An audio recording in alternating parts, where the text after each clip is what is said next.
Uh-huh. Yes. Yeah, some intriguing developments here on the morning stream. Okay, here we go. Recording is started. It all happens in 3, 2, 1. I didn't ask to be photographed. What did you say? Your face was asking. That's why I took the photo. We know they're in there, but we don't know where.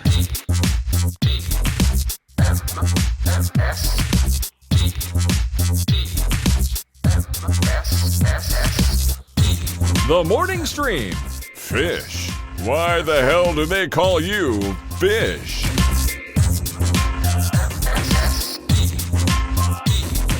Good morning, everybody. Welcome to TMS. It's the morning stream for Thursday, November 3rd, 2022. I'm Scott Johnson, and I'm pretty sure that's Brian Ibbott. It sure smells like it. Oh, Yep. Well then, confirmation. He is who he says he is. Fantastic. If it smells like a duck and walks like a duck, well, heck, it must be Brian Ibbott. Yep. Hello. He pays $8 a month. He's definitely verified. That's right. Brian I'm Ibbott. a verified checkmark duck. Yeah. Is what I'm going to be. No, Yeah, I'm that's not what paying. you want. I ain't paying. I guess I'm just not going to be verified. You won't know if I'm the real Brian. Sorry, because no. I'm not going to play that game. Me neither.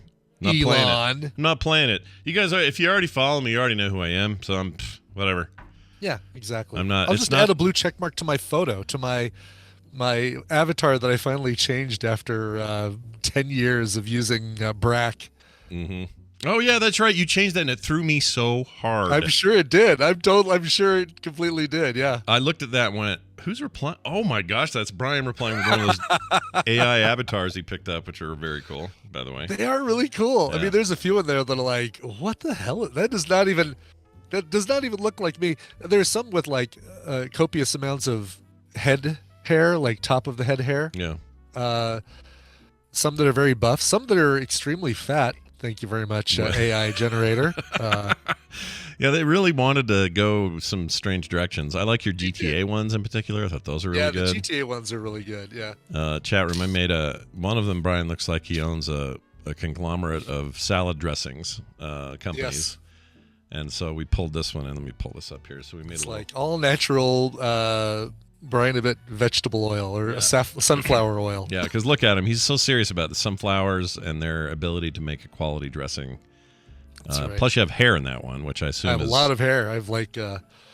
I I assume don't know, that's from season 1 Riker hair is what I've got in that one. Yeah, totally, dude. This other one here I'm putting up.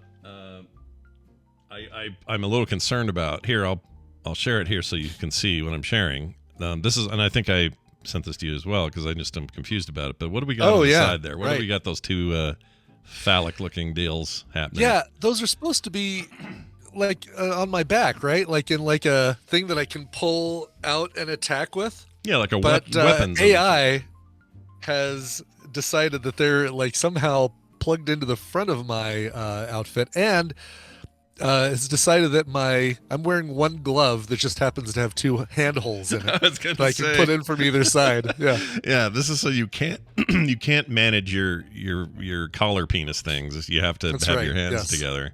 It's fantastic, really. It's amazing. It really is. It's almost like that's like some sort of handlebars for an alternate universe. Yeah, Brian is. that's how you control him. A bottom bear or something like that. You want to control Brian? That's how you do it. You grab a hold of those and you go That's to right. town. Exactly. Yes. So would you, after doing it? This is Avatar. Let's see, Avatar AvatarAI.me. AI.me. And did you? I Did paid you? $30 for it. I feel like I got every penny worth out of those $30. Okay, that was my question. Is it worth the Yeah. money? Sounds like it is. I think it is because I'm gonna be using these avatars forever. I mean, this is what might prompt me to change my avatars a little more frequently on all the different social media services I use. Why do you think But, why with the sunflowers so much? There's so many with sunflowers. What do you think that's about? It's like little patches of 8, right? It's like, here's 8 with you and a sunflower and kind of a Mumford & Sons album cover design. Yeah. Here's, let's see. Let me pull up my list. There we go. Here's 8 with you and sort of a weird Grand Theft Auto kind of thing going on. Here's 8 with you and some sort of like, you're the sunglasses wearing proprietor of a life coaching business. Yeah. Now here is 8 of you where you're kind of, I don't know, maybe Chris Angel all of a sudden. Oh yeah, you Here's look like 8 this. statue versions. Yeah, why are you So you didn't choose any of this. It just says, "Hey, here's your thing." Okay. Yeah, it just basically, and this is where I'm curious to see somebody else do this.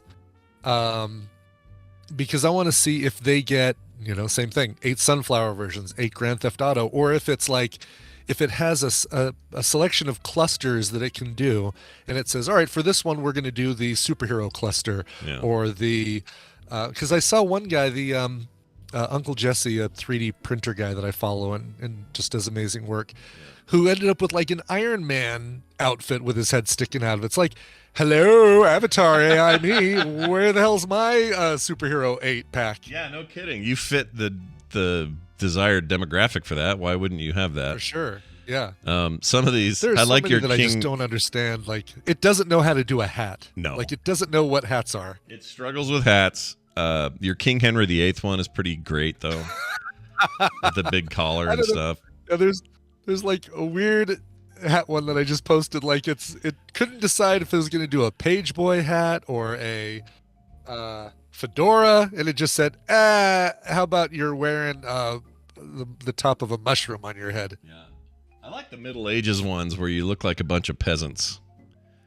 That's pretty great. Yeah. Those are great. Yeah, like there's one that's like a, big hulking Hodor looking version of me. That's kind of cool, actually. And some of these straight up look like photos, and they freak me out.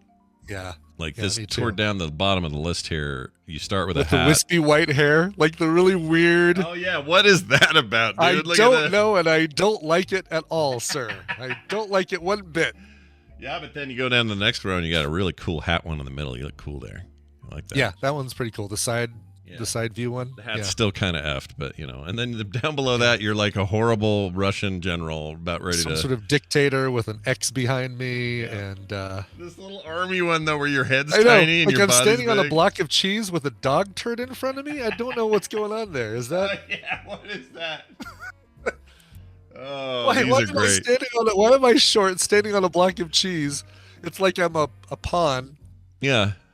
And there's a dog turd in front of me, clearly. Yeah, I think it's got to be. Hear ye, we have conquered the West, and we've retained their poo. Here's their poo. Right.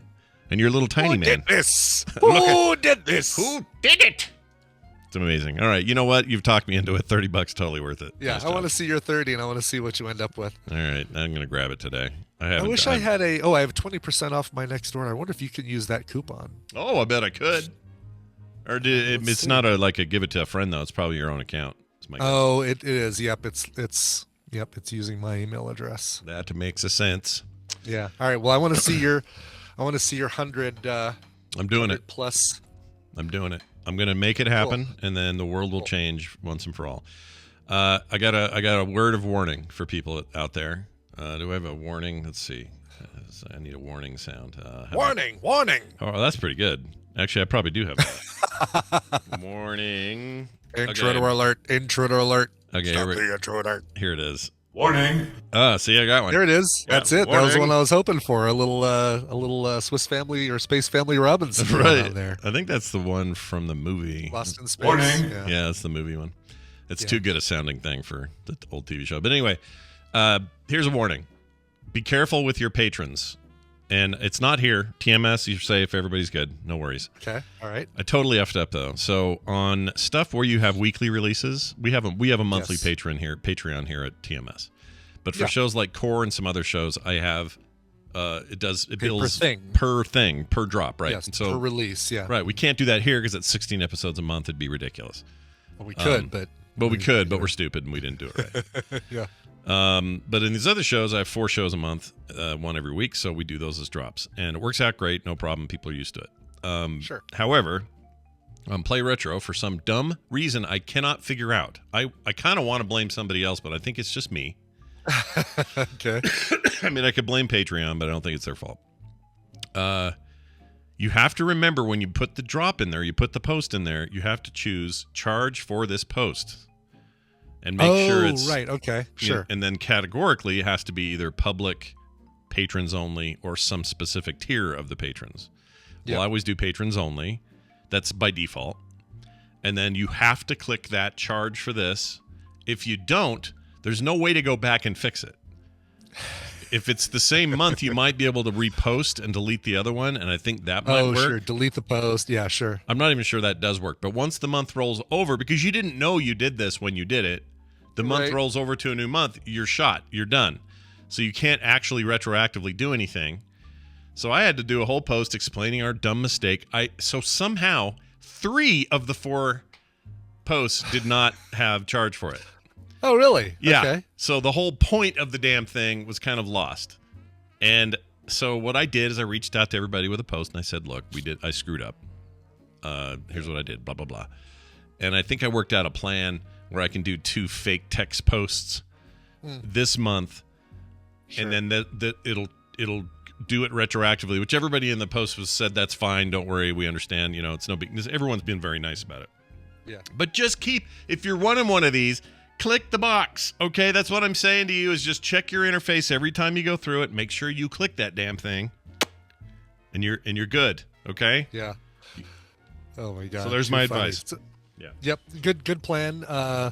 And people, you guys do have control yourselves to say, cap me at this much per month. Like, even if they release 12 things, I only want to pay a maximum of $8 or something. So right. And a lot of people do that, which is good for them. Yeah. It can ding you. We're going to eat one of them, so we're only going to do 2 of the 3 in retrospect and eat one of them because I just think it just feels like the right thing to do after effing up like that. So you got a deal for last month. If you're a Play Retro fan, of course, Dunaway's like, don't be so hard on yourself. And I'm like, yeah, but this is dumb. This is really dumb. Right. I'll try not to be dumb last time. Here's what I also did last night. I decided that the way to relax, this is the new way. Sure. Tell me the new way, because I wasn't even sure really of the old way to relax, but okay. I know. That's the hard part, is what truly is the way to relax. Well, I found it. Subscribe to my newsletter and check out my monthly mystery box, because what I'm about to tell you is going to blow your mind.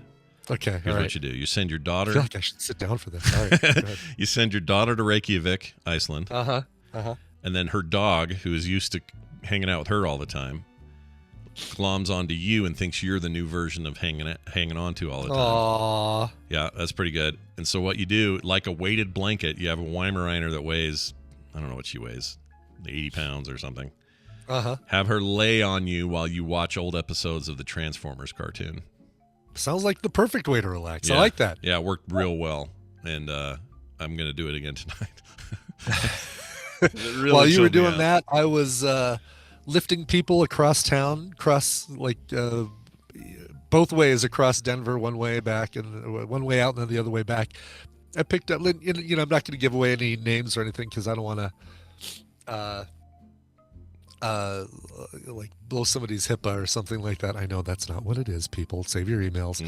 But picked up a lovely, who I thought was a young girl at a mental health facility that is adjacent to the hospital that Tina's parents used to work at. So I know of this facility very well. Not because I was ever a resident there, although a lot of people probably would argue that I probably belong there. But sure. Anyway, picked her up and took her 45 minutes across to the complete other side of Denver into like farmland territory. And she was the sweetest ride, but boy howdy was she full of the non sequiturs. It was oh my gosh, I love your Stitch bobblehead. Florida has a drug problem. And that's not a exaggeration. It was like that was an actual she was shifting gears quick. She was shifting gears. Yeah. But she was super sweet. And if I could guarantee all my rides would be people like that, people who are that friendly and sweet and talkative and all that, I'd give up everything and lift 24 hours a day. Yeah, you'd never leave the car. I get it. Exactly. Was the hospital on a giant hill, more of a cliff, and did it look like a No, it was not. Okay. All right. It was not. All right. That's bad. It's a bad movie. I don't recommend seeing it unless you like insects. And then I had a woman who seriously laughed for 10 minutes because during the ride, a friend of hers texted a photo to her of a t-shirt that said, "I didn't fart, my butt blew you a kiss." and she laughed in the back seat for 10 minutes. Oh man! About that T-shirt. Like she first told me the text of the shirt, and then she just continued laughing about it for the next 10 minutes. I think if I got that text, I would probably, have a little. That's funny. You chuckle, sure, yeah. right? Yeah. I think I would. I probably. Well, I don't know. Was there detect any weed going on in there? Yeah, I think there was actually. I didn't. It wasn't in. I didn't smell it on her, but she did go at one point. So. Weed makes everything funnier, is my understanding. It's what I've been told. All right. When I took that gummy in Vegas, you were all pretty funny. I felt like you could have cracked me up for days had I let it. Anyway, so there's that. So the takeaway is this: pick up nice people from mental institutions and sleep under a dog, or watch Transformers under a dog that's heavy and warm. Both good ways to spend your day. Yeah, I agree. Plus, I just love I love when you have a lift story. So I do too. I wish it was a more exciting story, but I'll take it. You know what? I should be happy that it was a sweet story and not like you would believe the lift ride I had yesterday. Yeah. And I gotta say, like driving yesterday, 72 degrees outside, beginning of November, windows down at the beginning of November. Today, snow and rain coming, baby. Here it comes. We had snow yesterday and all morning, and it's cold. It's like 33 is for the high, or 39 for the high today.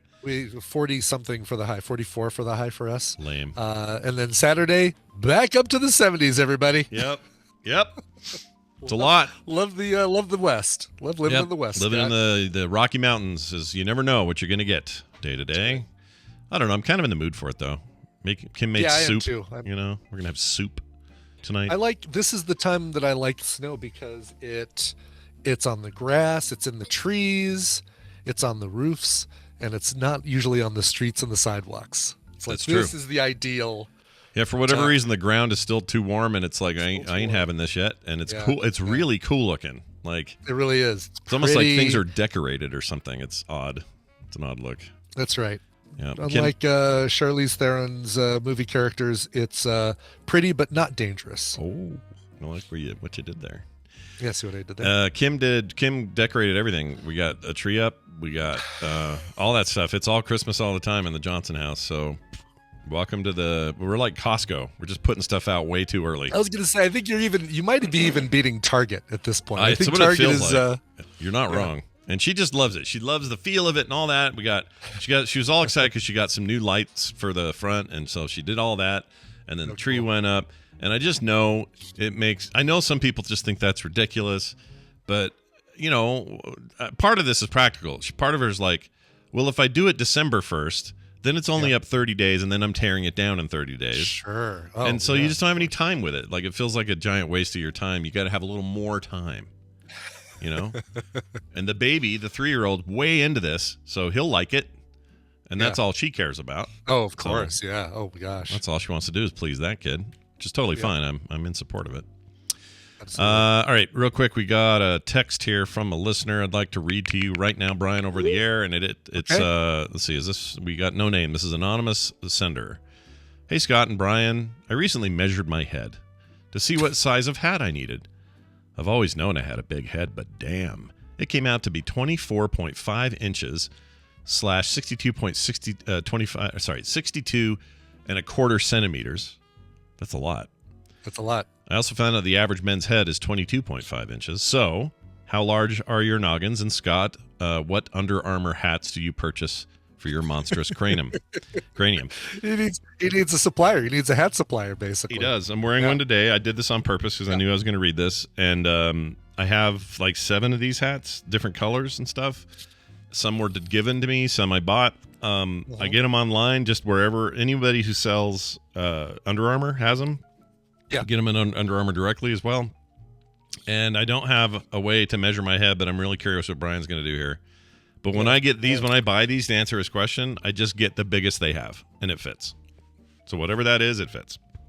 All right. Fix my headphones. Yeah, you're good. You're good. What do you have? All right.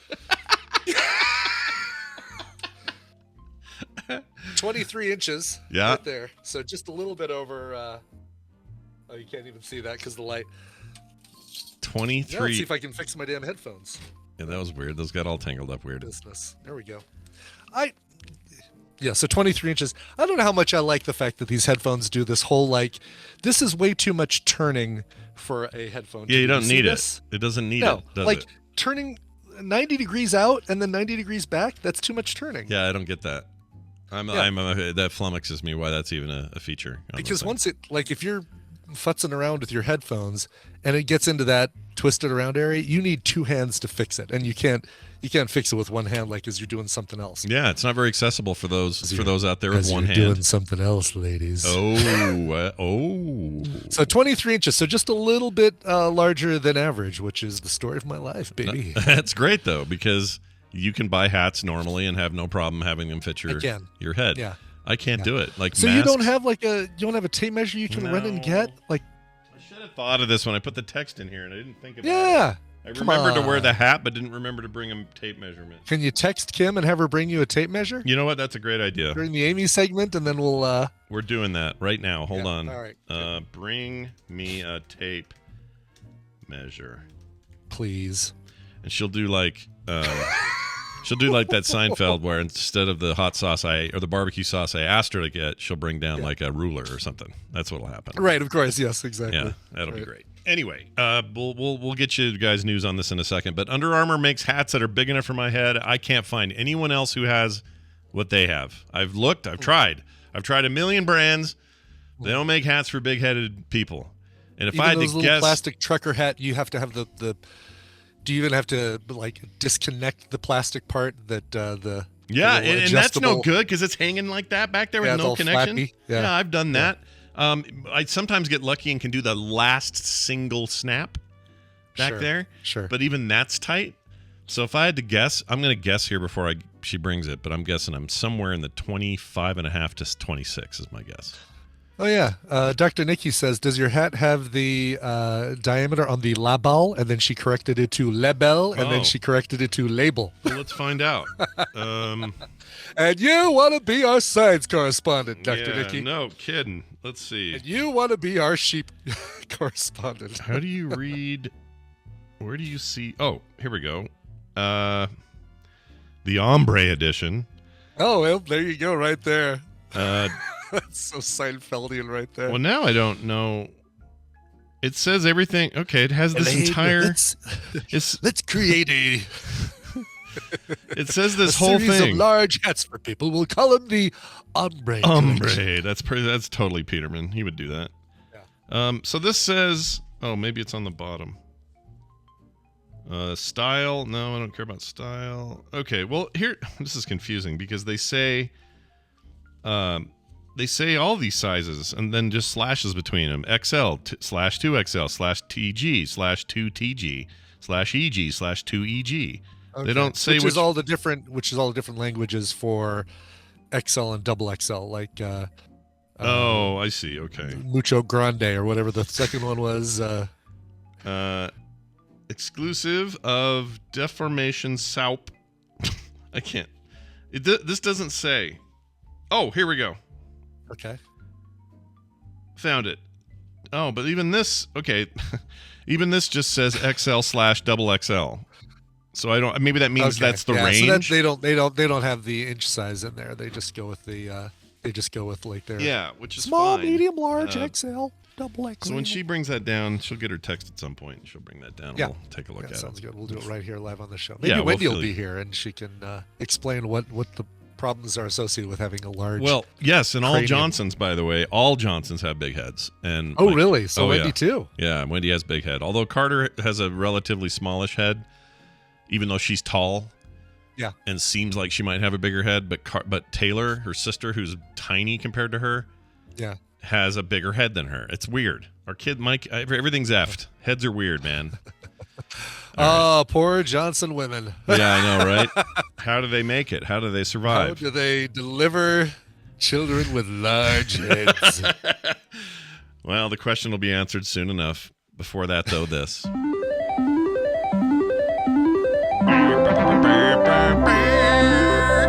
It's time for the news, and it's brought to you by. I thought we were doing Amy first. Aren't we doing Amy? Oh, shit. I'm an idiot. Why are we not doing Amy first? The news is brought to you by Amy. Who's first? Who's actually going to be first? Yeah, why am I'm not my brain. Hold on. Let's do this. Big head doesn't mean perfect memory, by the way. That's right. Just so you know. It's all fine. Yeah, all right, here we go. This is actually what I meant to do. This was a trick. This was to see if the audience is paying it worked, attention. and it succeeded. I passed. The Yeah, you did. You passed Sure. the test. Yeah, and you remain Galadriel and can just leave to the west now. is what you do. Good. Like my avatar appears to. Indeed. All right, here's this now, for real. It's time for Read This with Amy. Hi, Amy. I didn't forget about you. I just got confused. Hi. It's brought to you by Amy. Yep. I didn't forget about you. I just forgot. Yeah, I just totally forgot. I even have wait, did I do something wrong? No, That was no. the news bumper. This is how it happened for Daryl, by the way. Just letting you know. Yeah, we started slow, worked our way down, and eventually Daryl just disappeared.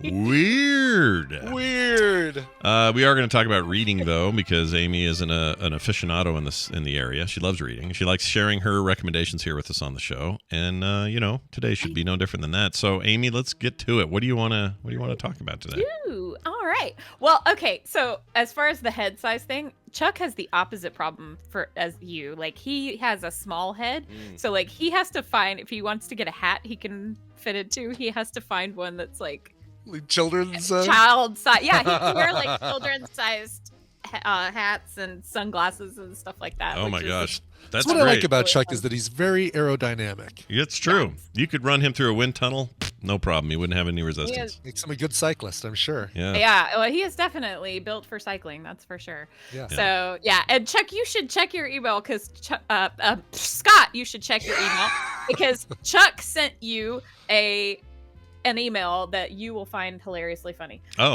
I will check that. and- I'll look it up while we're here, I guess, and Yes, see. it might be good fare for the show, but I'll let you be the judge there. All right. Wow. Where did he send? Yeah. Do you know which thing he sent it to? Which? I don't know. Maybe he texted it. He you do the said text he thing? emailed it to you, but I don't know. Anyway, All yeah, right. he had a funny experience at a doctor's office the other day that he thought you would think was very funny. I bet I will. So I'm going to find this somehow, one way or the other. But while we talk today, but I'm sure. While it's we here. talk, I will text him and find out where he sent it, and then perhaps by the end of my segment, I'll know. All right. But yeah. All right. Anyway, I had a question that has nothing to do with the book at all, but then I promise we'll get to the book. Okay. So I've started watching Westworld, right? I realize I'm late to the party, but I'm really enjoying it. But I had a thought last night while I was watching it, and I was like, okay, so they've gone out of their way to make this like really realistic Old West experience. Do you think it smells like the Old West? That's a great question. Do they have like a equivalent of smell-o-vision there, like to help enhance the experience and make it feel like you're in the would have to, right? the gritty they've Old got, West? Yeah, all those horses and the electronic horse plop. I'm sure it's got a smell. Yeah, I think you're right. I think that would maintain the the experience, right? I think so. Yes, I'm going to say yes. Everything stinks. Yeah, and well, then Maeve and her girls are probably not. They don't probably smell very good. Oh no, they probably reek. I don't think they smell very good. No. Wow. Okay. No. I see where we're going with this. Jeez. Yeah. Well, I'm just saying because deodorant wasn't a thing then or anything, and they spend a lot of time kind of sweaty. So I agree. But that was part of the That's experience, right? That was part of the experience. And so you want, I always assume Ed Harris in real life probably smells like sandalwood or something. Yeah, but in the show, when you go to the Star Wars area of Disneyland, it may look like you're drinking milk out of a walrus's teat, but really it tastes like raspberries. So I think there's probably they probably stop at the initial experience. I don't know. Yeah. I don't know That's either. what I was wondering. I was like, where do they draw the line? If you're Anthony Hopkins, right? And where do you draw the line between Spoiler. I want my well, for the first episode. Yeah, No, I'm it's not a kidding. spoiler. I'm kidding. Yes. There's a spoiler later, but we would be spoiling you, so I won't do that. Yeah, no. But yeah, like where do you draw the line between making it hyper realistic and have the guests having an enjoyable experience? I think like with casinos that do the pumped-in smells, I think, but Disneyland's probably the best comparison, right? Because when you go there and you go to Frontierland, you've got all the frills and leather and all that stuff there, but thankfully you don't get all the other crap that you don't have to watch your step when you're walking through Frontierland. You don't, you're not going to get ambushed walking through Frontierland. So it's like they've got to stop at some point to where the guests still feel like they're having a good time, but still being within that which is the whole plot, true though, experience, right? It's the whole plot ends up being, hey, this is like the real thing. Wait, I thought the bullets were fake. Oh no. Shit fly. We're all screwed now because the robots are shooting real bullets. Like it's starting to. I don't know how deep you are into the show, but that's kind of the point. I'm like 4 episodes in, so yeah. I think if I was guessing, the one of the concepts of the show and the old movie for that matter is that very rich people can afford this and nobody else. So it's not like regular people can't go to this quote unquote theme park and enjoy themselves. People with tons of money do. So when you spend, I don't know, 20 grand or whatever the equivalent is in their world to go and experience Westworld, you probably demand the authenticness of it, right? Yeah. But then also, I bet there's ways. I mean, this is all world building stuff that they don't actually explain, but I'm guessing there's ways to tweak stuff to fit certain guests.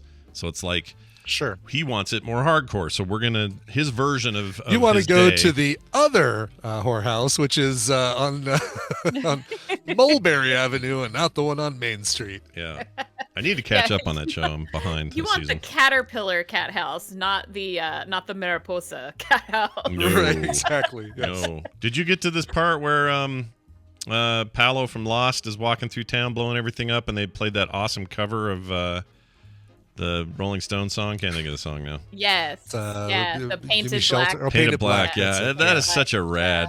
Oh my gosh, it's so cool. I freaking love it. That's such a great soundtrack. I wish they would have done more of those, but it was like the newer seasons have less of that. It's less... they do. I don't know why. They could have done more, but... That was Paolo from Lost? Yeah. I was like, because I think of him as the beautiful man in Love Actually. Oh, even another one. What's her name? I every year I yell at her and I'm like, don't answer the phone. Not Julianne Moore. Laura Linney. Laura Linney. Yeah. I yell at her every year. I'm like, listen to the beautiful man in your bed. Exactly. Yes. But amazing that you wouldn't think of Paolo from Lost because he was in featured in one whole episode and like in the background of 4 other episodes. It's weird that we think of him that way. We should more think of him as Xerxes in 300. He's Xerxes, the bad guy. Oh right, yeah. Okay. So he's the one that gets a spear past his face. You should watch 300, Amy. It's great. Oh, yeah. All right. Yeah. Oh yeah. Why the heck haven't we? I want lots of naked men. Westworld? Yeah. Yeah. I thought we did do. No, we didn't do Westworld yet. We didn't do Westworld or Future World, and we really, really need to. Yeah. And it's on. You can watch Westworld, the 1973 Yul Brynner film, on HBO Max now. We're bad film sackers for not noticing that before. We got to get that. Guess what I'm adding? Guess what I'm just putting right in the spreadsheet. Shove it in. Put it in right after. I'm moving Catwoman. Yeah, move Catwoman. Leave Arnold here for this week, and then do it next week. Let's do that.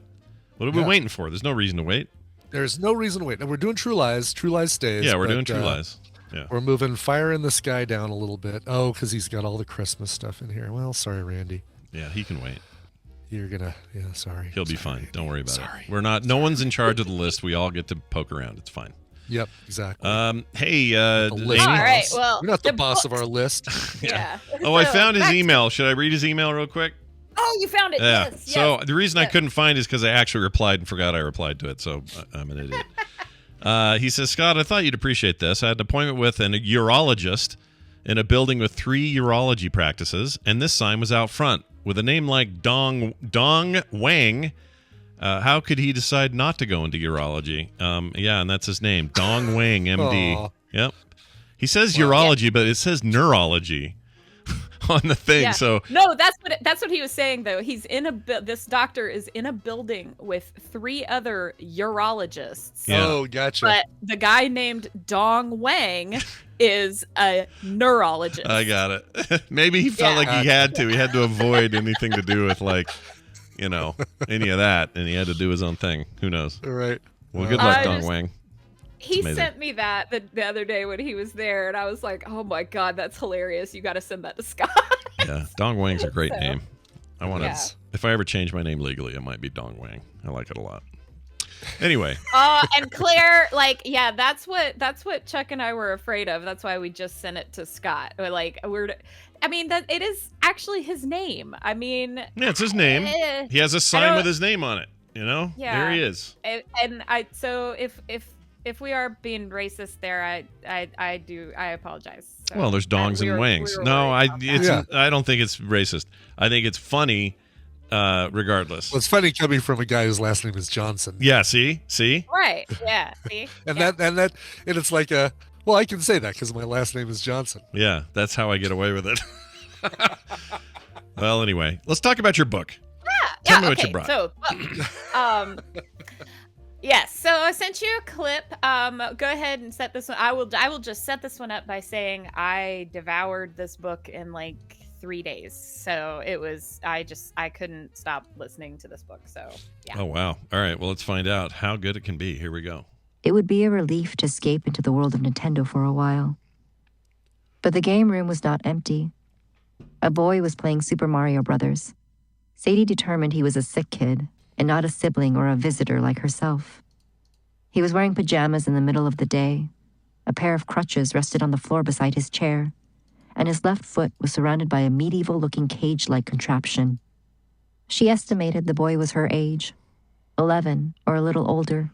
He had tangled curly black hair, a puggish nose, glasses, a cartoonishly round head. In Sadie's art class at school, she had been taught to draw by breaking things down into basic shapes. To depict this boy, she would have needed mainly circles. She sat on the floor next to him and watched him play. He was skilled. At the end of the level, he could make Mario land at the top of the flagpole, something Sadie had never mastered. Although Sadie liked to be the player, there was a pleasure to watching someone who was a dexterous player. It was like watching a dance. He never looked over at her. Indeed, he didn't seem to notice she was there. He cleared the first boss battle, and the words, "But our princess is in another castle," appeared on the screen. Without looking over at her, he said, "You want to play the rest of this life?"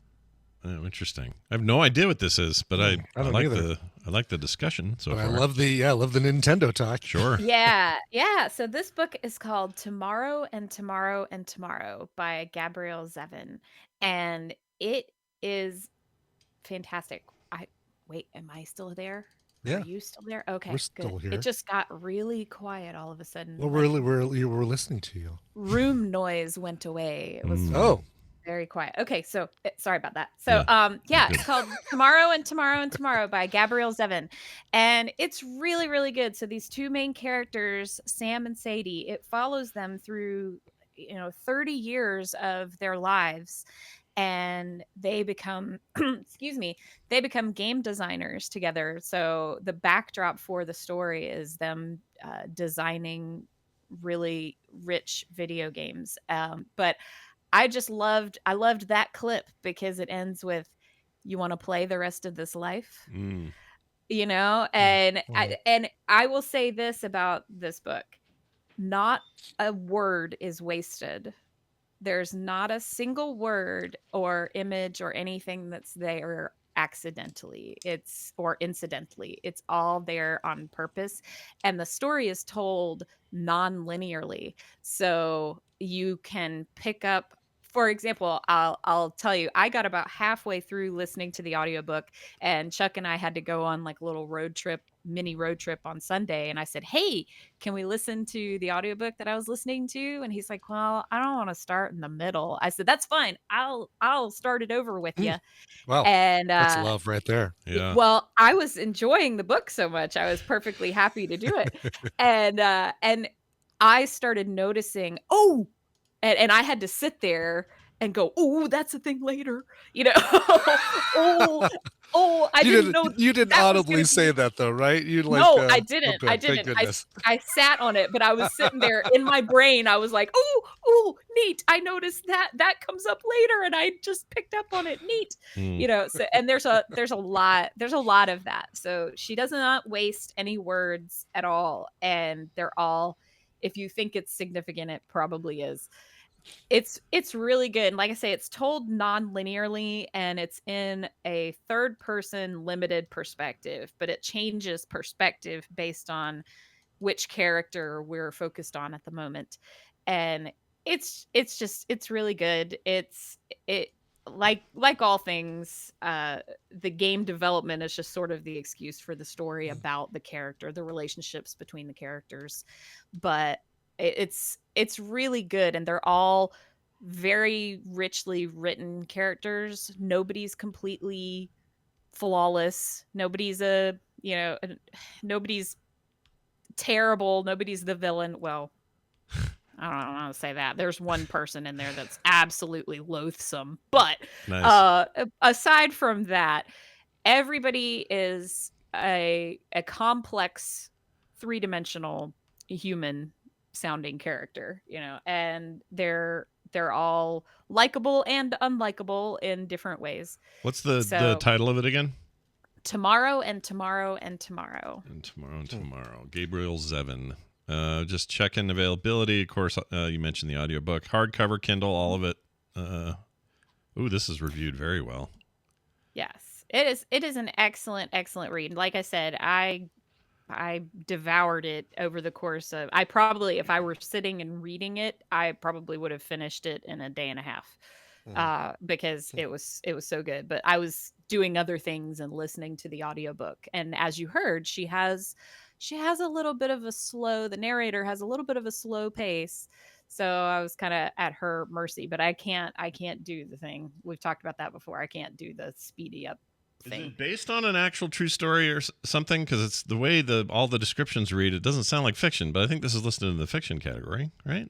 It is. It's a novel, but I think she's borrowing from some actual true things, and probably some characters in there are based on some people that she has met before in her life.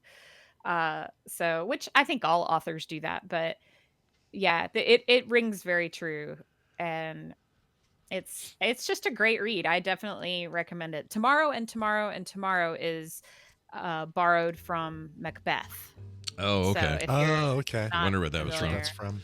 Yes. Probably record for most tomorrows in a single book title. It might well be. Yeah. It's impressive on its own, right? Well, this looks fantastic. I'll definitely check it out. I haven't heard of it until now, so clearly others it's great. have. And they do a lot of talking about what goes into making a great video game, and so those parts of it are really fun. It's like, oh wow, you know, and they're coming at it from designers' perspectives. They don't spend a lot of time. There's not a lot of techno babble or anything, but it goes a lot into trying to create the richness of an experience of a video game, and what makes games and playing so special. And that feels authentic to you in this book. Like, it doesn't feel, sometimes this stuff can be a nice backdrop, but the author doesn't actually know that much about it. Does this feel like she knows what's up? She definitely. It did feel very authentic, because they talk some about programming languages and things like that, but they mostly concentrate on the game design, and they go into stuff like little details in there's one part where they talk about like the blood spatter in one game, and how you could almost see the reflection of the character in the blood that was spattering. It was such a small thing, but it just gave such a rich detail. Sure. Stuff like that. It rings true for how I know I'm not an artistic programmer. Programming is just the way I make money. Right. But it does ring true in that you can very easily get sucked down into the little bitty details. And I mean, you guys know this. You guys are artists, right? So you understand, like, oh, I really want to get this one little thing right. Like, this is the, maybe nobody else in the world will ever even notice it, but I want this part of it to work. And that definitely rings true. So I think she definitely did her research. It touches a little bit on, because Sadie is one of the main characters, so it touches a little bit on how to navigate the waters of being a woman in game design, and some of the more problematic aspects of that. But yeah, it's an excellent read, and I recommend it. I think Carter should read it, because that's what I was thinking while I was reading it. I was like, oh, cool, it's a woman game designer, and she's super artistic and stuff. I was like, this will be great for Carter. Yeah, sounds like something she'd love. I'm actually sending it to her in a text right now as we speak, because cool. I don't know if she'll have time where she's at to do much with it, but definitely seems cool. Might be a good audiobook for her to listen to on the plane back. When she, exactly. You got 10 hours. Pfft, do it. Yeah. Listen. Knock it out. Excellent. Well, Amy, it's always good to talk to you. And we'll be doing this again next time. Red Fraggle 3, wherever you find her. She's everywhere. She's all places at once. Ooh. That's true. I'm working on trying to get on the counter social thing. Oh yeah. They're a little overwhelmed at the moment. They're getting a huge influx of Twitter peeps over there, so it's been a little hit and miss on just trying to log in, but I got in there no problem today. Seems to be okay this morning. So they're growing, they're scaling, they're trying to figure their crap out. And when I say they, it's literally like a dude and some people helping him. So wow, which I kind of like. Yeah, sometimes that's the best thing, right? I know, for sure. I kind of love that. I love that it's not some big multinational, huge public conglomerate. Yeah, I don't want that. Anyway, we'll have a fantastic week and a good weekend and all of that. And tell Chuck that small heads are okay. It's fine. Bye now. Alrighty. We are going to... Let's see. How much time do we have? We have time for one story, I think. Let's do one news story. Yeah, sure. Let's do it. Here we go, everybody. Play this again. This time it really is time for the news, and it's brought to you by Tadpooler here, the Hajni in the chat room, with a re-release of a very personal book. An Addict's Child takes you through what it was like watching my mom fight her demons and me living through the abuse.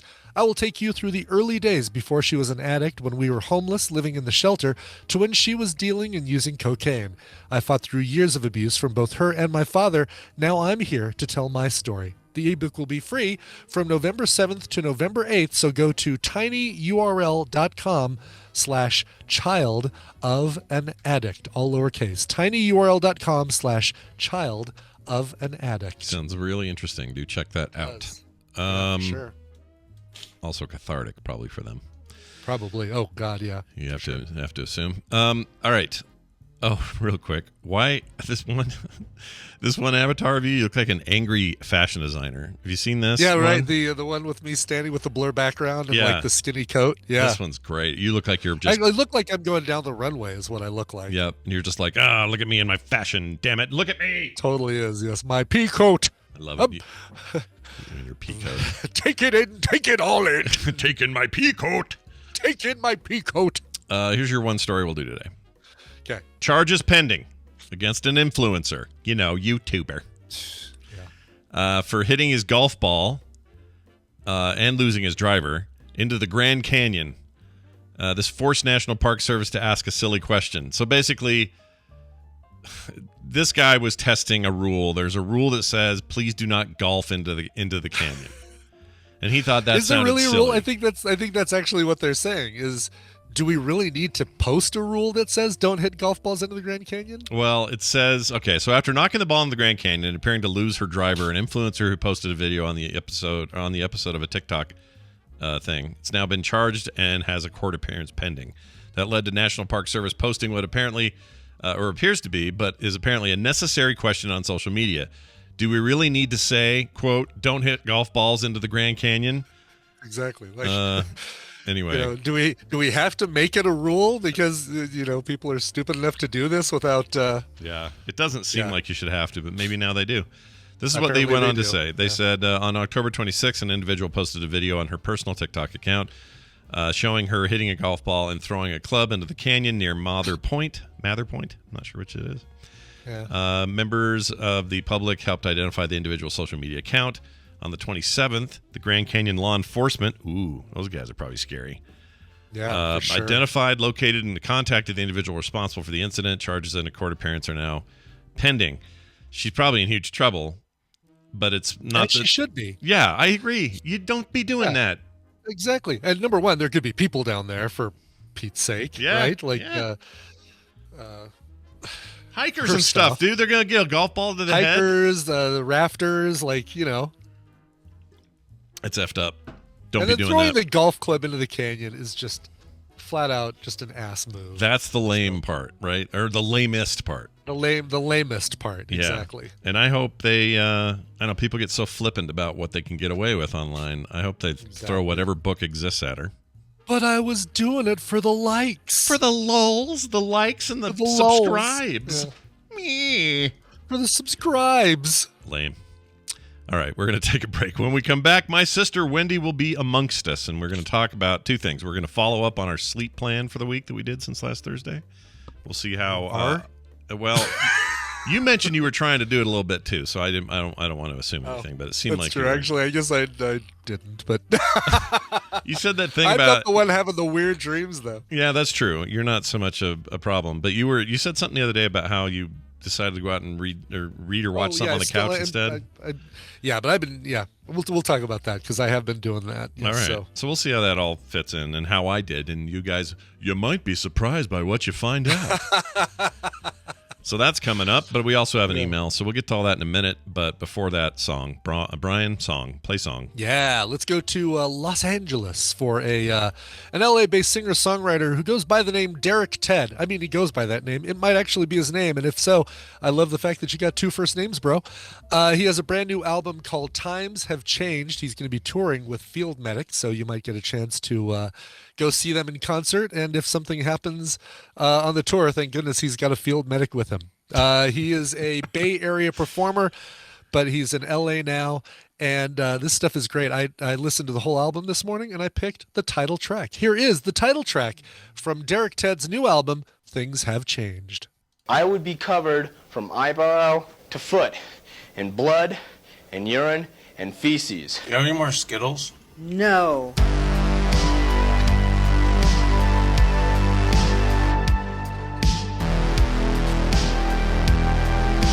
The Morning Stream.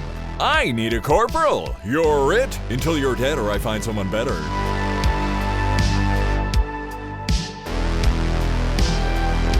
And we're back. Remind me who this cool LA band is once again. It's an LA artist, a guy by the name of Derek Ted from his brand new album called Things Have Changed. That is the title track. Nice. Yeah, just one guy, not a band. Band of one is what he is. Yeah, band of one. Can a band be one? Is that a deal or no? No. No. All right. I think a band almost always has to be, no, not even almost always. A band always has to be more than one person. Yeah, because it's literally the definition of a band of people. Yes. It's not even in the music context. A band of robbers. A band of... That's right. Band on the run. A band on the run. It wasn't just Sailor Sam. Yeah, no, it's a whole band on the run. It was a whole band on the run. They were well, we've learned searching something everyone. New. Well done. Hey, look who it is. My sister Wendi, known to come here on Thursdays and talk about real people and their problems. An actual psychologist working in the world today. Hello, Wendi. Welcome back. Hi. Hi. Glad to be here. Hey. Hello, Brian. You sound like you're in a bathroom or something. Where are you today? Okay, I just Discord asked me if I wanted to switch device or audio or something, and I said yes. I usually say no. Oh, that's why. It sounds like I'm in a bathroom. Yeah. So you're on like a room mic or like a, and it's fine. You can totally stay there. It doesn't matter. I don't want to be on a room mic. How do I get off? Well, you go to your Discord there. Okay. You go down to the very bottom left. You got a little user settings, little gear there. This is fun. It's like doing this with mom. You but I'm better. Hey, you are better. TMS, Yeah. Discord, microphone tech support. You're better than Mom, no doubt. All right, so then you go to that, and you'll notice down under, there's a whole section called App Settings. You go 3 down there where it says Voice and Video. Do you see that? Have you done this professionally? No, I just do it all the time because I'm weird. Anyway, you click on Voice and Video. And then in there, you got up top, you got your input device and your output device. And what you want is your input device to be whatever you mean it to be. So you click that and choose the one that it's not using. Unless it is using the one you are using, and maybe... Is that better? Yeah, it is better. Oh, yeah, sounds much better. There we go. Yeah, see? Yeah. That wasn't Look, it so only hard. took you one explanation. I am not my mother. Yeah, you did good. You did good. And for the record, Discord buries crap. It's hard to find stuff. Yeah, so, they really did. That was nuts. Yeah. Anyway. Wendy, how's the size of your head? Oh, that reminds me. Kim brought me the thing. So Did Kim answer bring you the a tape question. measure? Yeah. Oh, good. So answer the question, Wendy. How big do you think your head is? Well, okay, this may come as a weird surprise, but I, for a while, was obsessed with the size of every family member's head in Adam's family and my family because I was giving birth to giant-headed children. Yeah. Yeah. And his entire family have huge heads. My entire family has huge heads. I have a normal size head. Oh, I thought you had a big one like me. No? No. Okay. Well, I'm measuring it now. Here, hold on. Kim brought me a tape. You're like 23 inches, probably 24. Probably guess over more 24. because I can never find hats that fit me, but we're going to find out. Okay, 22 and a half apparently is the average. We are at... I think I'm smaller Oh, than that. Wendy was dead on. 24 exactly. Wow. Well, then why are... That doesn't feel like that's that big. It's really not. I mean, it is a full 2 inch and a half bigger than the average. That's true. That's true.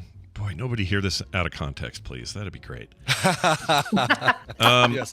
Well, anyway. Don't. Or do. I don't know. Maybe that was a good thing. But anyway, so 24 inches, and I only wear these Under Armour hats because they're the only ones that seem to fit me. If anyone else out there listening is like, oh, I got a great source, let me know because there you go. I like a good hat. Anyway, let's get to the deal here. Hey, Wendy, we're going to start with a follow-up, right? We're going to talk about how the bed thing went. Yeah. All right. So I decided to really do this hardcore the way you described it.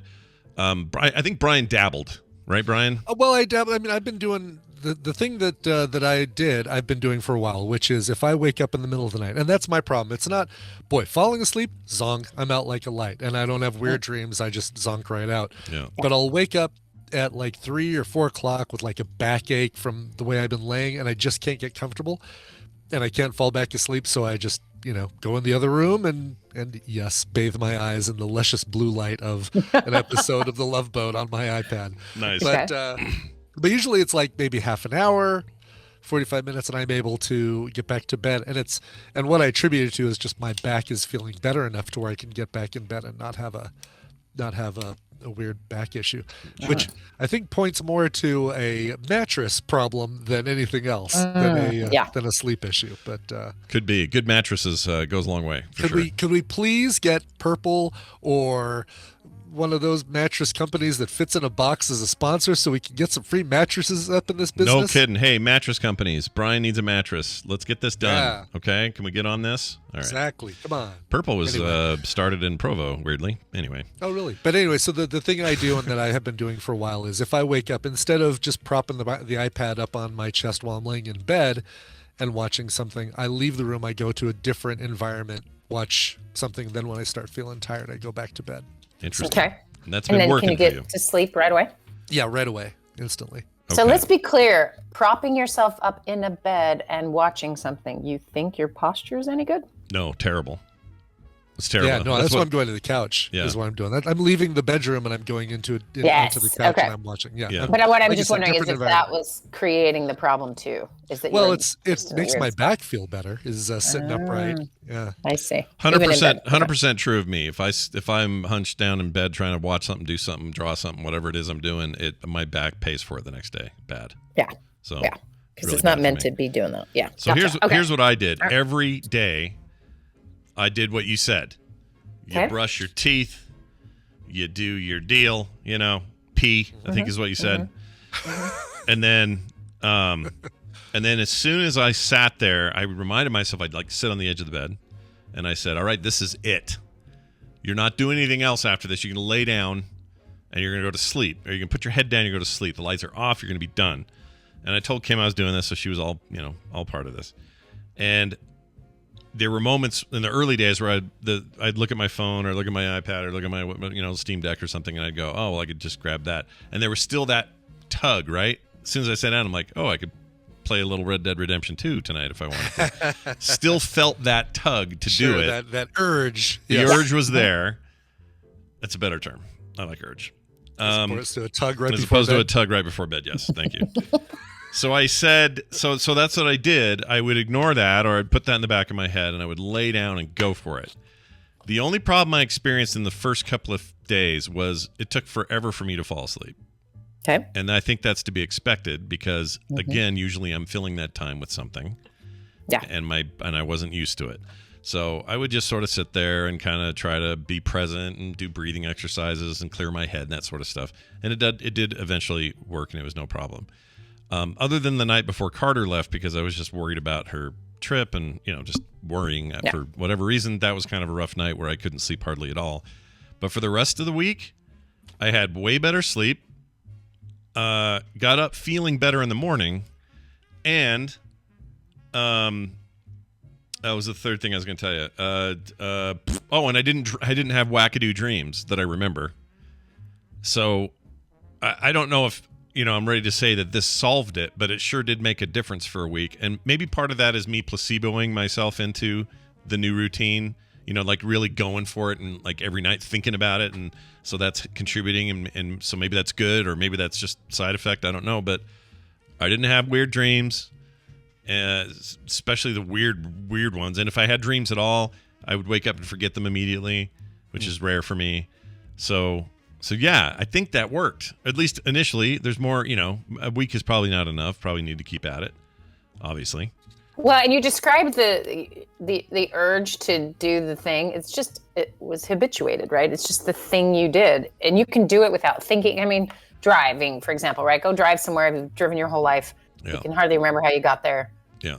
You did not have to think about all those things. It's muscle memory. It just comes naturally. That's what anything we ritualize will become. Right. And so you just ritualize certain things in your bed routine. And then if you take them out, your brain will prune those neurons eventually. And you'll start having that be the thing you do, which is lay down, go to sleep, lay down, go to sleep, right. Go to sleep. And then you just get more sleep. Yeah. So, I mean, here's the trick. And this is what's hard for most people. Is like you said, I had one of my children recently say to me, I don't know why you ever told me about the placebo effect. It's ruined my life. Okay. I was like, first of all, maybe I exposed you a little early to the placebo effect, but someone would have taught you eventually. Okay. Yeah. Which is ultimately like having a hard time knowing if something is placebo or not, because you really want it to be effective. And I would just say, okay, if it's effective, does it matter? Mm-hmm. And they don't want to hear that. Right. But anyway, that idea of like, I don't know, maybe it's placebo, but you point out something that matters, which is if you're consciously doing something until it becomes a habit, it's the thing you're going to make as a habit. I would assume if you ask most people, what's one thing you would just love getting rid of? And they name a bad habit, right? Mm-hmm. Like, so to switch a habit, you really have to give your brain enough time to prune the neurons it doesn't use anymore and build new ritual and body memory around the new habit. Mm. So if you just keep going, we will have some proof in the pudding. And it will take less and less brain power to do it because you won't need so much reminding and structure to do a thing because it's now the new thing that you do. Why don't you do it for another month and then tell us if it's placebo? Yeah, I'll keep at it. Because I did wonder if it was better just because I was thinking it better. Because I can do that sometimes with stuff. Yeah. Like if you're going to be, I don't know, like if I'm in the right frame of mind, I can tell when I'm like really tense. Yeah. But it's hard. I'll know it, but it's hard to say, stop being tense and then have my body respond the way it's supposed to. But then there are times where I can really do it, where I'm like, no, chill. And then I'll feel like a whole bunch of little micro muscles just go, bleh. Yeah, it's one of those things where if you're able to get that complete blank mind focus, and I do that thing that the therapy, like, the stereotype therapy. You start at your toes and you flex and then release, and you're focusing on each individual muscle working up your body. For whatever reason, that actually works for me. And yeah, it does. If you do it enough, you get good at it, and you can make it work every time. And that's the hard part for me, is remembering, filling my head with other stuff. Yeah. And I'm not actually noticing how tense I am, or how, unrelaxed I am, or whatever. Yeah. And so it's just a matter of going, okay, pull that car over there, buddy, and see what you got. Oh, that reminds me. I don't know if you heard about this, Wendi. No. This is a whole different topic, but I just wanted to bring it up because it reminded me of it. Pulling over a car. Okay, hold on to it for 1 second. Let me just say one final thing. Okay, go ahead. Systemically and systematically training behaviors that you want. You guys are describing it perfectly, is that it just gets easier to do. It takes less and less energy to do. And that's anything that's good for you. And you have to also remember, any of the things you're doing that are not feeling great, you've also systematically trained, right? You just didn't have to try very hard because you got so much dopamine. So it's really fun. Yeah. Right. And so, yeah, you can do it either direction, but just know we are all animals being trained. That's true. So you just decide what you want to train. It's just good to know that it's like, unlike the old phrase about old dogs, new tricks. It's that's hokey, right? Teaching your old brain new tricks. Yeah, it's totally hokey. You can learn new things forever. Good. Take that, old dogs. All right. So here's the thing I was going to tell you about, and then we'll get to our email. This is totally weird, but yesterday we get this news that part of the freeway got shut down. All 3 lanes got blocked on one of the directions because a truck had jackknifed and overturned a big semi with a load on it. And the details started to come out. The car that ran into it that caused it to wreck was a guy who was in the car, and he was deceased. So some people thought, like, is it a heart attack or a stroke, or like, what was the deal? They get into the car. He's got a gun right next to him and a gun shot to the head. Oh, geez. So it appears suicide. And he did it. If that's the case, he did it while driving on the road. And I guess what I'm asking is, this is, again, like I said, whole other subject. But why would somebody who wants to check out, maybe this is true of like all like shooter types too, that like shoot up schools and stuff. I don't know. They have like kind of a death wish, but they want to go out in this blaze of glory or something. Why wouldn't you pull over to do your thing?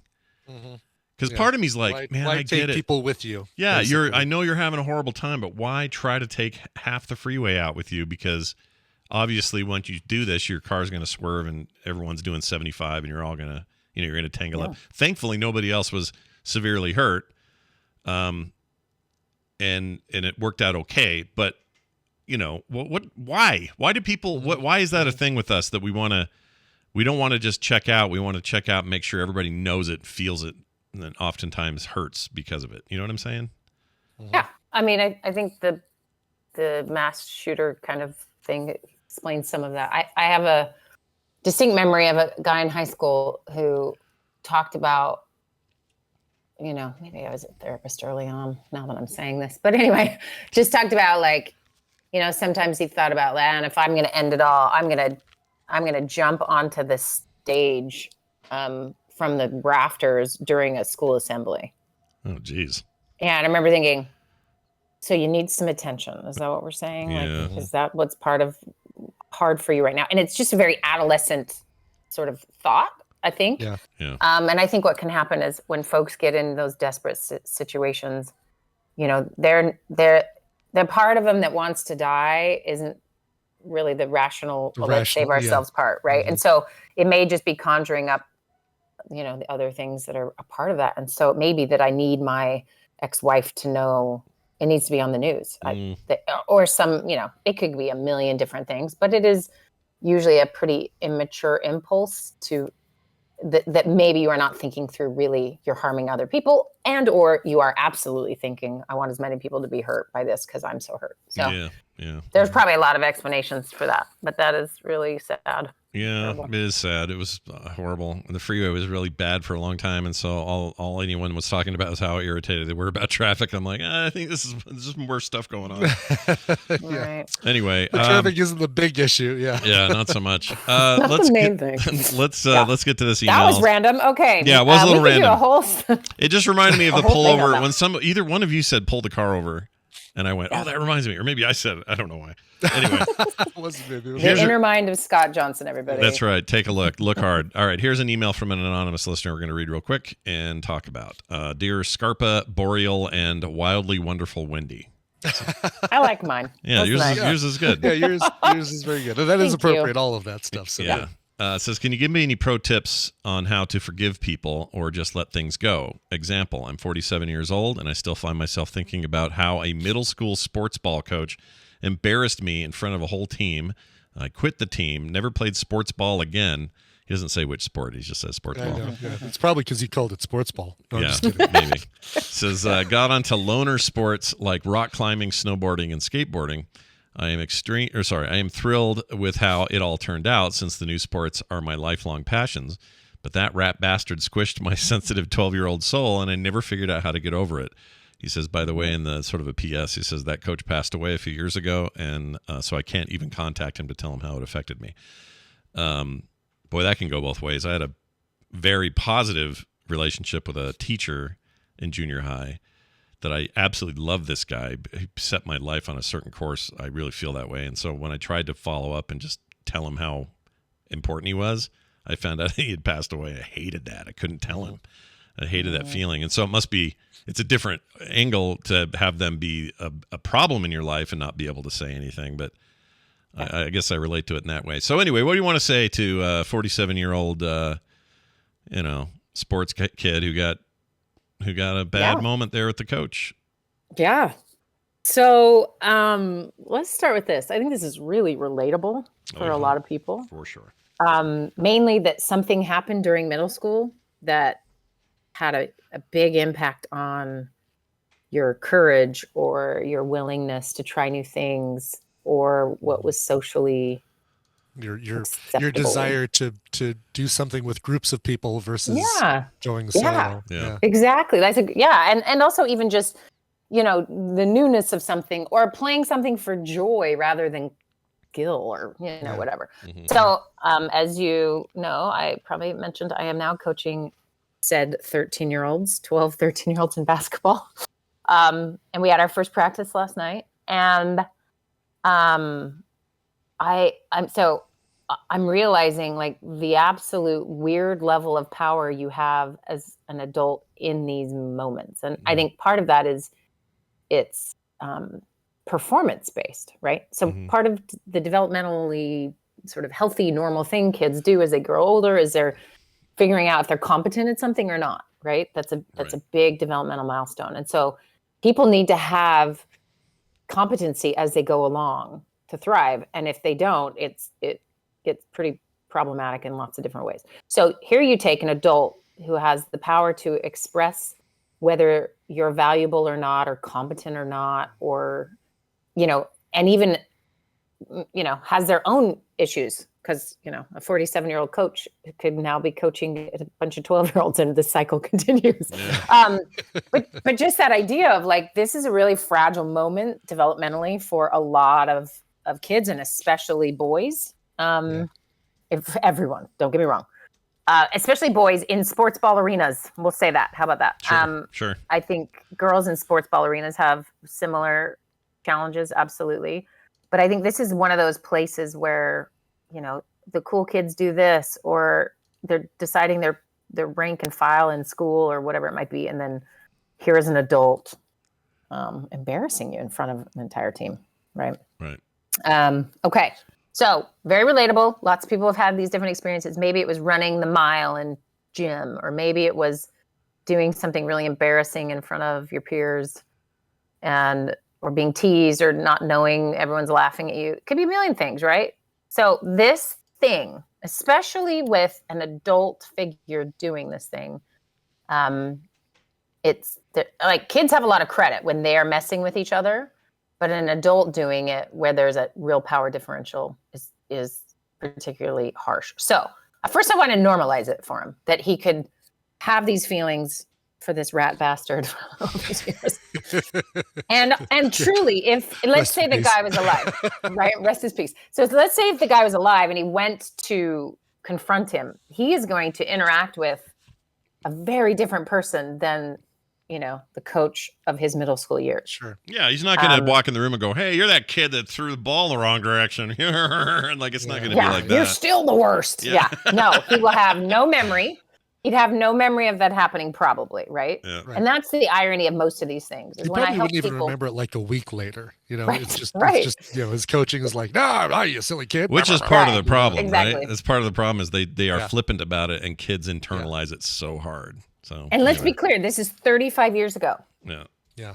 So 35 years ago, what emotional intelligence were we giving coaches to then give to kids? So I have spent probably 20 hours in training to become a coach. It's a lot, let me say, but it's also really diving deep into understanding kids and how to work with them and how to focus on the right things and not, most kids, the stats are that most kids quit playing sports ball in some form at the age of 13.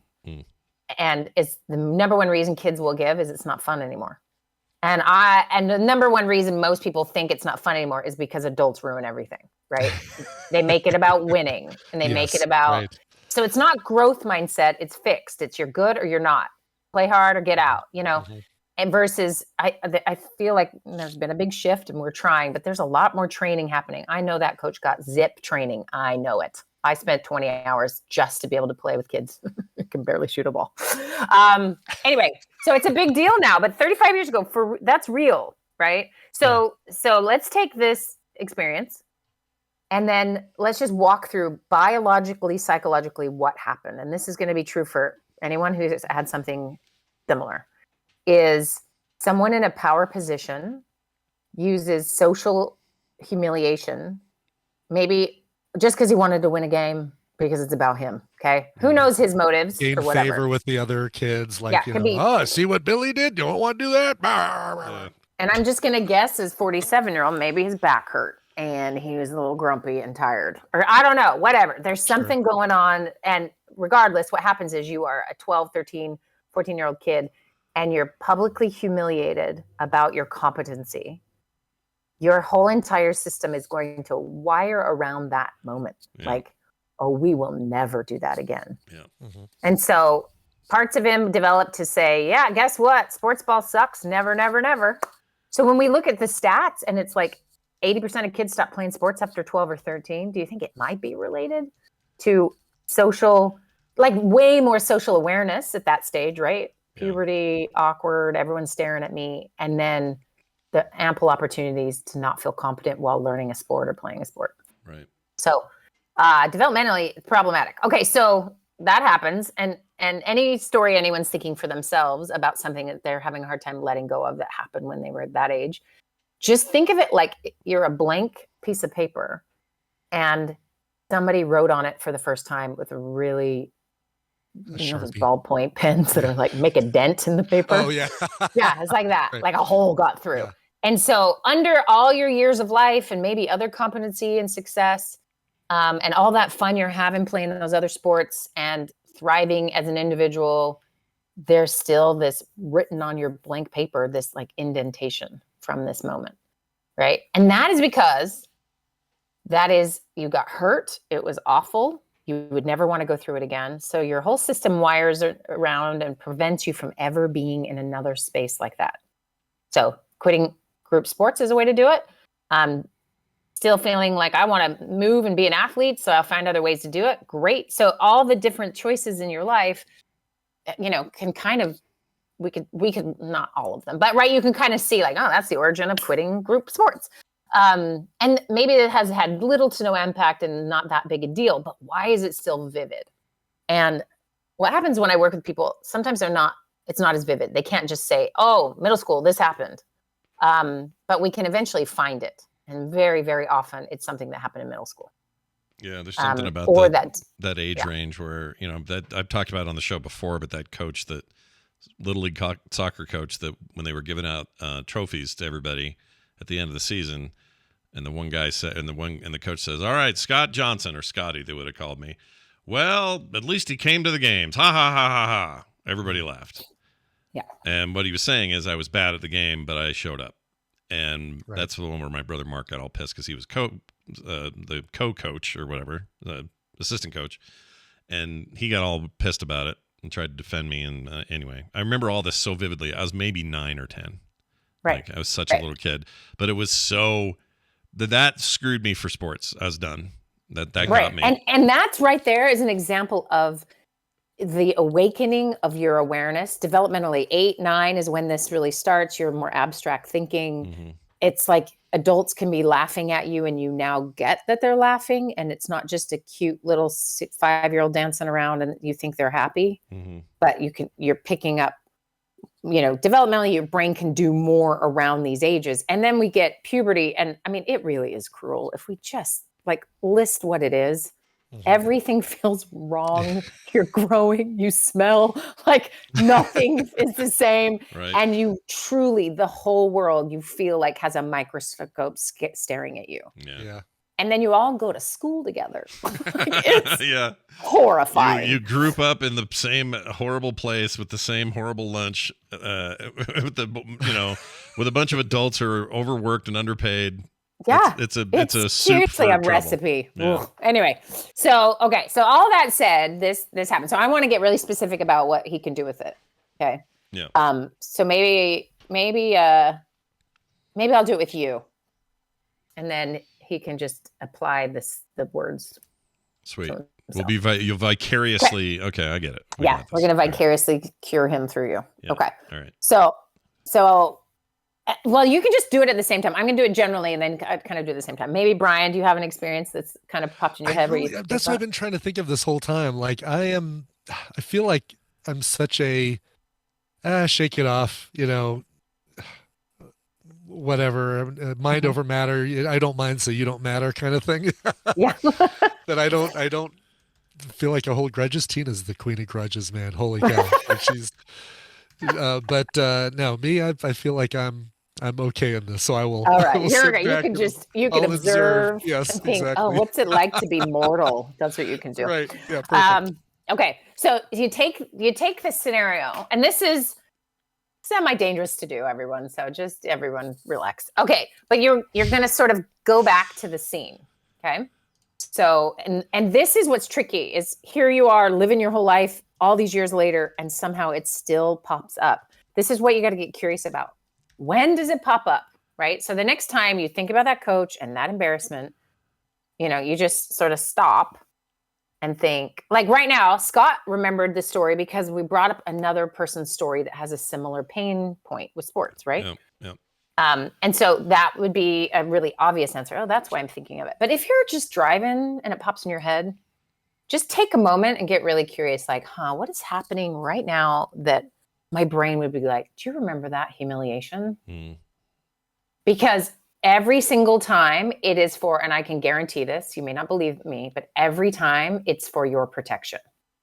Okay. Interesting. But okay, that part of you is young. Yeah. It's been around since you were 13. Have you been around a 13-year-old recently? I have. Yeah. I needed to take a shower after. I was like, oh my gosh. Ugh. Yeah. They're just in a hard place, right? And so a 13-year-old's take on anything would be hard to have interrupt your day. Yeah. Okay. Yeah. So you're in your car, it pops in your head, and it's like, remember that humiliation. It's a form of protection. So then if you can back up a little bit and just be curious, like, is there humiliation being threatened in my life right now? If I look around, is this thing at work tripping a little some of these old buttons, right? Is this in a relationship of mine? Maybe it's your witnessing. You witness some public shaming. Maybe you were on Twitter. That'll do it, right? Like you're just getting curious at finding why this would sort of pop up right now, and just be a little bit curious about it. So Scott, yours seems pretty obvious, but when this pops in your head here or there, have you ever noticed that it may be and it doesn't even have to be that you are being shamed or humiliated. It might be just you're feeling vulnerable. I mean, I have so few memories of that age, and this is one that I'll never forget. Like I have nothing but good things to say about my childhood in terms of, my parents and my siblings and all of that. It's just there's a couple of things that stick out, and this is one of them, and it always comes up. Like it just is always there. If I hear about anything where someone just says, "Oh, the kid got treated bad," or if I see a movie where it's the Mighty Ducks or something, and one of the kids is being teased or something, I go, "Yeah, freaking that guy, dude." Like I think about him all the time. I don't obsess about it, but it definitely comes up, and it's such a vivid moment. I know we were in Murray Park. I know what park benches we were at while this was happening. If I was to drive over there today, I could tell you right where it was. Like that's a weird amount of memory for a thing. Wow. Well, No kidding. and it's not weird at all, because that is what trauma does. Trauma memorizes the smell, the color, the season, the bench, the location, this time of year, the color of someone's eyes, the smell of someone's whatever. Because it has to remember exactly what never to have happen again. Right. That's its protective response is that. Yeah, and that makes sense to me, because I do feel like I don't know, it's hard to explain. I put on like some weird mental armor that day. Yeah. And even 100%. though I had my brother jump in and try to defend me, I didn't forget that either. That's a very vivid part of this. I think he may not know this, but I think part of the reason I am quick to jump to defend, especially kids, when they are in trouble or someone's giving them crap or something, part of it's that. Yeah. I'm just like, well, no one else did this except this one guy. And if my brother wasn't there, would anyone have said anything? No. Yeah, probably not. Yeah. Well, okay, think about that for a minute. That protective response around you is first what develops, right? There's a protective something that occurs in you. And then throughout your life, that same part of you that is going to protect you gets triggered and then protects others, right? Yeah. So can we see that as a bad thing? I mean, we can see it as a really good thing. It feels like a good outcome from a bad thing. Yeah. I mean, it could have gone different ways. And this is where this way you want to have your therapist help you with these kind of things, is that all that good protection and making sure kids are safe and standing up to bullies and all that good stuff that came from that traumatic moment doesn't magically just go away if you can all at the same, that's just kind of who you are. That's how you've developed. But then you can do something actually about the original painful memory. Right. Which is new. We used to sort of see folks would come home from war and be traumatized. And I mean, this has existed throughout time where we didn't know what to do with it. And we've learned how to treat trauma. And we are way better than we were even 10 years ago. And so there is something you can do around the original trauma and not necessarily lose all the good that came from that protection. The problem with this, where trauma gets us in trouble, is when we have trauma and we develop these strategies to protect ourselves, or repeated trauma is the worst version of this. These strategies are developed as children, right? And then those strategies carried throughout a lifetime can be really detrimental to your development as a human. So you imagine every person is now a threat because you were mistreated. And then you go through life with everyone as a threat. And then how they respond to you feels threat, and it's just this vicious cycle where you're just trapped in the effects of a trauma. So we've had to learn how to treat that trauma in order to free people to live their actual lives. So it is a big deal. And though we may say, oh, it's the stupid coaches, this is this great example of how even a small thing, theoretically a small thing, has such an impact. And that's why here our emailer's like, I am 47. Can I be done? So what I would like him to do, and Scott, you can do this similar thing, is when it pops up the next time. Yeah. So there's two levels of thinking. One is the sort of analytical version of just look around and see if you're feeling particularly vulnerable in any place. And what you'll find is when you start to see oh yeah, I am getting reviewed at work and it is a committee that is going to be reviewing my work, you'll go, oh, that makes sense that this part of me that protects me from public humiliation is getting a little antsy, right? Mm-hmm. So sometimes even just that acknowledgement can really cause that to ease up, Okay. Mm-hmm. But then the second part of that is more about how you want to treat the child that went through that. So Mark defended you, and a part of you had to protect yourself from then on. Okay. Right. Those are kind of the two protectors that happened at 9.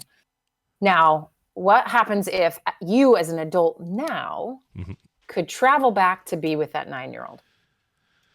Oh, what would I do? That's a really great Well, here's question. the thing. You can think all through this, but really you have to have someone like walk you through it. But let's just do the thinking first. So now just imagine, let's just do this. You're a very visual dude in your head. How about you close your eyes? Yeah.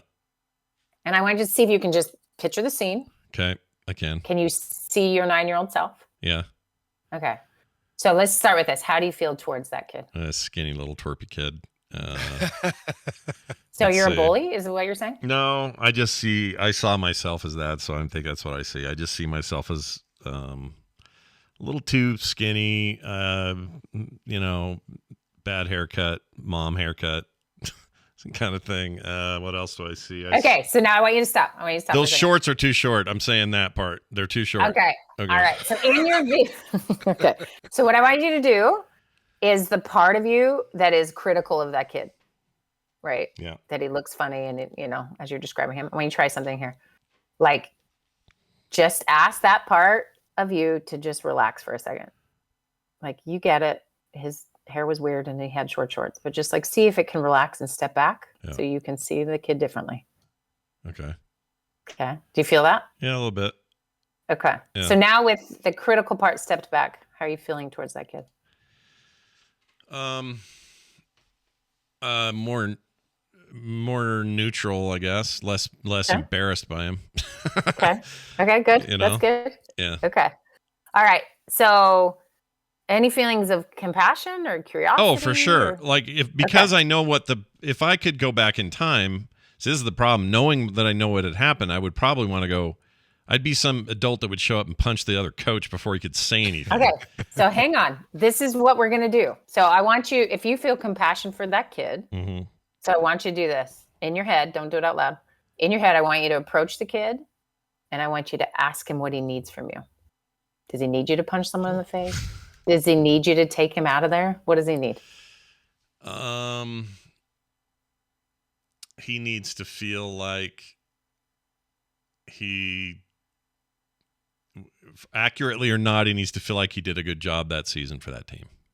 Okay. That's what he needs to feel like. That none of that was a waste of time, or that somehow he thought he was doing good, but then turns out it wasn't. Like, that's how he feels. Okay. That's how he feels about the dude saying that. So you are an adult helping a 9-year-old boy understand how this works. Right. So just take a second. Yeah. And I want you to hug him. I want you to tell him he's awesome. I want you to tell him that he is learning and he's a lot of fun. I mean, he's my Peter running around. So I have nothing but love for that little kid. Yeah. Right? Just let him know it's okay, and that those adults made mistakes and it's not his fault. Just give him what you needed to hear then. All right. I give him that. Okay. And now what's he doing? How's he feeling? Has he heard from did the coach say this stuff to him prior to me saying that? Like, in other words, has the exposure to the negative influence happened yet for him or not? It's up to him to tell you. I don't know. All right. Assuming that the coach was a jerk, and I afterwards told him that, that would have helped him. Yeah. Okay. Yeah. So then do it. And I want you to really do it. I know everyone's watching us do this. Them everywhere. Eyes are on. But really, tell that kid everything he needs to hear. And then when he feels it, when he feels safe and he feels loved and that he's okay. Yeah. I mean, part of me would tell him, see, this is the problem. I would say, that coach is a turd. You don't need to listen to that guy. He's a total butthole. And his son is on the team. He's a butthole too. They're all buttholes. So don't worry about these buttholes. You're good. I would tell him that. Just make sure he's okay. Like, he's hearing you. Yeah. Okay. And then ask him if he wants to leave. Does he want to go somewhere else? Oh, he totally does. Okay. So any place he wants to go, real or imagined. An arcade. He wants an arcade and pizza. Awesome. Take him to an arcade. Give him pizza. Yeah. And then we're going to do one final thing. I Go. want you to ask him what burden he took on because of that event. What was that shield that had to go up, or what was the burden he carried after that event? Well, assuming he could articulate such an answer. We'll check with him. He's the one that needs to tell us. You're guessing, so just listen to him. What does he want? No, but I was kind of a dope when I was 10. It doesn't matter. It's him. What burden did he take on? Ask him. He would say his burden was taking on the feeling that he was demonstrably bad at sports. Yeah. That would be the burden. Not good enough? Not good enough to be a part of the team, not good enough. And that he was easily laughed at. Yeah. That this was Not funny good to enough, people. laughed at. Yeah, and laughed at by people he thought were his little friends. Yes. So that is a huge burden for a young person to carry. Yeah, it's a lot. So I want you to ask him if he would like to release that burden. Oh yeah, he's mouth's full of pizza, but he's nodding rapidly up and down. He's excited. Okay. So he gets to choose how he wants to release it. There's some fun ways. He can throw it in a fire or throw it in the wind or bury it in the earth. Oh. Anything. What would he like to do? I think he'd like to. That's funny. I haven't really thought about this before. What method I would like to do to extinguish it. So fire sounds fun, but I think he would actually like to throw it from a very high place.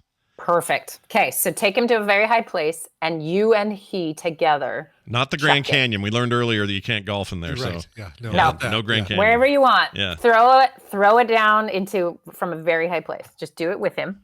Oh, fun. So this is like Letterman style stuff from the 12th floor kind of idea. Totally. Dropping watermelons from the top of I used to love that. And Rockefeller Center. Make sure you're helping him and that he feels like he's having a really good time letting go of this. Okay. I mean, he is having a good time. This would be fun for him. Okay. Especially if that thing was going to explode wildly at the bottom. Perfect. Yeah. Perfect. And it's gone. Okay, so I want you to just check.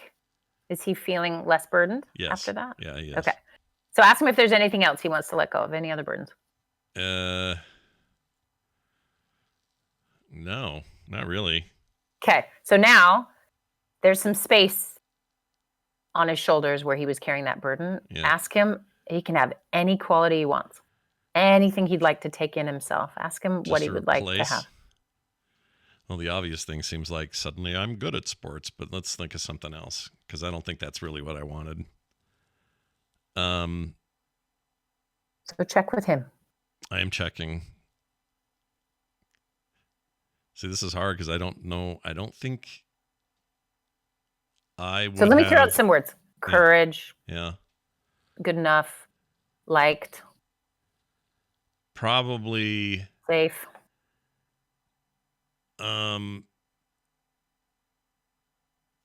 Actually, the word safe's probably the one. Yeah. Okay. So kind of like you're pouring water into a vase, I want you to just pour safety. Okay. Like you're just filling the kid up where he just feels safe. Liquid secure. safety. Got it. Yeah. Just feels really good. Okay. I'm doing it. Does he feel good? Yeah, he likes that. Okay. Awesome. All right. So we're going to do one last thing. He defines safety a little bit different though, because safety, he doesn't think safety means, oh, no one can ever hurt you, or there's no, there's big bars on the windows or any of that kind of safety. It's more like safety in relationships. Yeah. Yeah. If that makes sense. Hard to explain. Yeah. 100%. 100%. Okay. Sweet. So now he's feeling pretty good. He's eating pizza. He's in the arcade. Yeah. He's good. So I want you to do something. I want you to invite the critic who was criticizing how he looked. Yeah. And then any other parts that have been defending him all this time. Yeah. So maybe they're, the part that always has to defend all kids, just any of the other parts that come. Maybe shame is another part that was there. Mm-hmm. It's like invite them to come see this kid. So they are seeing him in his element, totally carefree, happy. They don't know Dad owns a bunch of arcade machines and they're in the house, right? They don't know that they can. Yeah. No, they don't need to know anything. They just need to see that this kid is okay. Okay. Because those kids, they never liked me. They just liked those games in the house. Mm-hmm. Right? Yeah, no. Using you for Zaxxon. So can they see him? Can they see that he's okay? I love that Zaxxon's the one you use. That's funny. Yeah, I think he's better. Yeah, he's having a pretty good time, and they probably would have a better time. All right. So just see if they have anything they want to say. Are they good? Well, a couple of them want to apologize for laughing when the coach said the thing he said. Yeah. A couple of them didn't even really notice it had happened. Like they weren't even aware of it. They were distracted by their own hang-ups. Stuff. Yeah. And one of them's making a small sculpture using his earwax on the table next to us. Yeah. Okay. So you can just tell them all thank you for coming and that they don't need to work so hard to protect him because he's okay. Yeah. Okay. All right. So one last thing. I want you to give that kid a hug and say whatever he needs to hear as this. He's totally safe and you're got his back and you're happy to help him in any way he ever needs. Just like you're the adult that is got his back and he's okay. Yeah. Okay. I would probably also tell him that it's not always going to go well. Like this is, I'd reassure him that this is small and stuff. But hold on. Yeah. He's 9 and he's permanently in an arcade. He never has to do anything you're about to talk about. Well, so that's a different thing. Yeah. Altogether. Right. This kid is perpetually in joyful state of being as a 9-year-old. And he can be there forever. He never has to leave. He never has to go back to that baseball diamond. He can simply thrive where he is and be a 9-year-old forever. See, now that's funny because you said baseball diamond, which is a whole other humiliation era in my life. Because when I was 8, we played t-ball. Right, clearly there's more. Because it was soccer before, but yeah, no, I get your point. Okay, soccer, sorry. Okay, yeah, so that idea, though, is he is 9 and safe and happy doing things he loves. Yeah. And all the parts of you get to see that he's okay. Sure. Okay, all right, so now I want you to just really quick sort of scan yourself and do you feel any different? Yeah, I do feel, I don't know about different. I don't know if that's the right word. I feel like that would have been a really nice thing to have at that age. It would have been really nice for somebody to, because I think I kind of shut down about it other than Mark jumping in. I didn't talk to mom or dad about it, or at least I don't remember. Maybe Mark brought it up. Maybe went home and he said something. I don't know. Well, and let's take we'll go back to the emailer for a moment. There is, what I just walked you through is essentially this concept of reparenting yourself. Right. There was not a safe adult. Mark was the closest thing, but there was no processing with you that ever happened, right? No. And so there are many moments in people's lives where they were not given what they needed as children. And sometimes it can be like this side of a story, all the way to very serious things. And that child is stuck in there. And so so you guys maybe have heard this concept before, but I just, without even planning to, walked you through a basic form of it, of sort of how to go in with compassion and help a very young part of yourself leave that painful place. What do you do with people that maybe don't have the imagination for, it's just hard for them to visualize it. How do you handle that? Yes, like me, who has no imagination. It is not necessary to be able to visualize everything. However, it is so much more fun when you can because, for me to listen to because I can't do it. So it amazes me. But yeah, it can be very helpful. So you take this guy, he probably can conjure up that exact experience. Often we can. But like for me, it's more of a body sensation or just like I can work through something. It's not very visual. Right. Yeah. And it still works the same. Is it weird that I can kind of smell pizza and I can sort of hear the ambience of an arcade as we talk? Not weird at all. I even have at the handy. I have this. This is exactly what I'm hearing in my head. This sound. Like just a big arcade. That up at any, big arcade. You just had it ready. Yeah, and there's pizza coming. You just put a microphone to your head, and that's what we're hearing. Yeah. That's basically it. It's weird. I actually do kind of have sensory. I can put myself there in a very real way. At all. It's a weird amalgamation though. Like it's like every arcade I've ever been to all in one, or it's Chuck E. Cheese and Pizza Hut and and stupid pictures of root beer. You're a kid of the 80s, clearly. Yeah. Yep. Okay, so I just want to say this last thing to the emailer. Like, if you're hearing this and going, what? You just don't usually do these things by yourself. And Scott is also publicly doing a thing I did not get him to sign a consent form to do. No, I don't. I don't care. Please know it's way more effective and helpful for you to have someone help you through some of these things. You may say, well, that's weird. I don't want to go through all that effort to just let go of this memory, which I should just forget, but somehow I'm not. Just trust that if it keeps coming back, there is a reason, and it needs help to stop doing it. Usually. Yeah. So this is most of my job, is to help people find those places that get stuck and help them free that up. And it's usually because there's lots of parts of you just trying to protect a very young part of you. Mm-hmm. Anyway, so there you go. I like it. Is that too much? That might have been too much. I don't know. I don't think so. I hope this says this. Yeah. I didn't. The real test is for the next 6 months, what happens when you see a kid not doing well? Is it triggering the same way? You can still go help the kid and defend him, but are you having such anger reaction? You know what I mean? You start to shift when this work happens. Right. A lot of my clients will just stop having, they almost forget that they used to get like violently ill or angry about certain things, or, it shifts. The whole system calms down. Yeah. So it'll be interesting to see if you notice any difference. Yeah, I'm curious too, because that's what I didn't expect. I didn't even think about it when I pulled the email. I thought, oh, this is an interesting case. We'll talk about this guy and whatever. But I'd forgotten in that moment. I'd forgotten that I had a very parallel experience to this, and it didn't really click with me until we started talking about it. But that feeling you did mention that story last week. I did, yeah. I knew I did it recently. I couldn't remember how long ago it was, but I brought that up before, and it's come up. I think it's come up multiple times in this segment over the 12 years. Maybe my dreams. Just a hint. Maybe my dreams will chill out now. Yeah, that's because of the sleeping, everyone. The chicken was a baby the whole time. All right. Well, as always, insightful stuff. Hope everybody at home got something out of that, and I know that this listener probably did. I know I did. So we'll do it again next time. Wendi, we're hurtling towards Thanksgiving.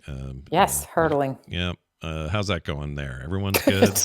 Good. We could just say goodbye. And we could just say goodbye. Okay. Oh, realsteps.org, everybody. Go read about it. I'll see you later. Bye. We could just say goodbye. We could just say goodbye. You know what? That's going to be, if that's a book title, we could just say goodbye. I think we do need to isolate that out as a clip. We could just say goodbye. That was pretty funny. Tell them where they can find you. We could just say goodbye. We could just say goodbye. Yeah, we don't have to do the podcast thing where there's always like a special thing. Where can people find you online? Oh, I hate that. Just say goodbye. I hate it, but I do it. Yeah, you and I both. I hate it, but I do it. Maybe we're supposed to do it. I don't know. Are we supposed to? What does ANTP say? Brian, you're the CEO of all things America's Top Podcaster. Yeah, because we do. The judges do say, oh, you do that same thing at the end. Tell people where they can find you.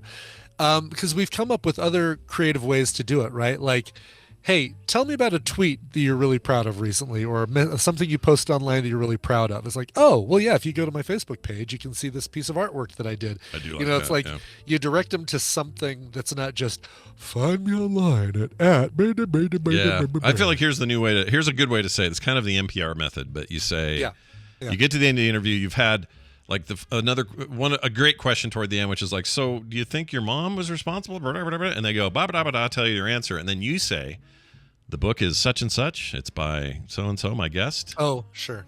Go check it out on Amazon. Thanks so much for being here. And you end the interview. That's right. It's the David Letterman. We'll be right back with Arcade Fire. Yeah, with Arcade Fire, Paul. The book is called We Could Just Say Goodbye. We'll be right back with Arcade Fire just right after this. Wendi Dunford and her New York Times bestselling novel, We Could Just Say Goodbye.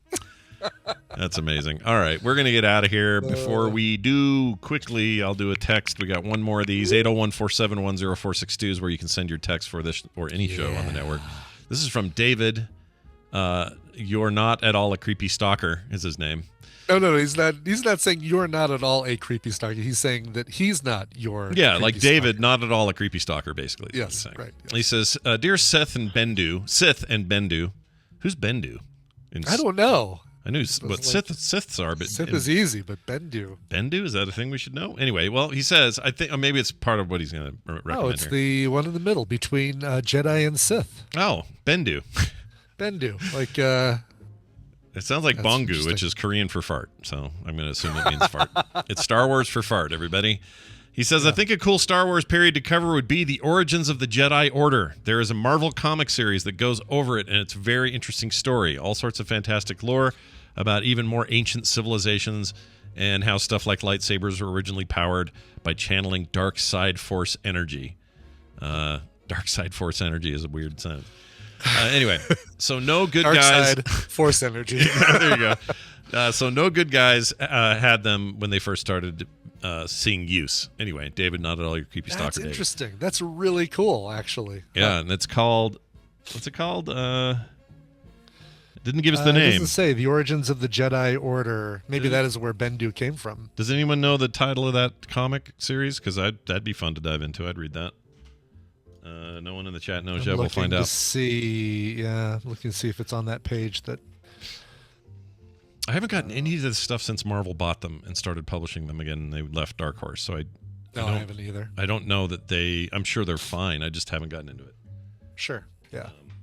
Claire, what was the question? Just repeat the last thing that we said back to you, Claire. That's right. Can you tell me the question? I didn't hear it the first time. What was the question? Here. How do I get back? Listen, all I've got here is this potato. All right. I got some stuff going on today and the rest of the weekend. So here are the shows you're going to want to tune into. Coverville today at 1. What are you doing today? That's right. Oh, we didn't even talk about it. Peter Noon is turning some monumental age. How old is Peter Noon going to be? Peter Noon. Help me and others. Peter Noon. Who's this guy? I don't know. I'm going to tell you. 75. Peter Noon is turning 75 this weekend. He is the lead singer of a band called Herman's Hermits. This was one of the bands that was part of the big British invasion.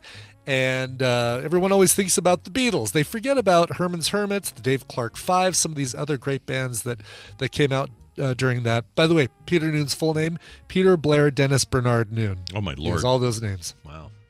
That's a lot of names. 75, lead singer of Herman's Hermits. So, of course, songs like Mrs. Brown, You've Got a Lovely Daughter, I'm Henry VIII, I Am, I'm Into Something Good, Can You Feel My Heartbeat? There's so many great Herman's Hermits songs that some of which were originally by them, some of which were not. So there you go.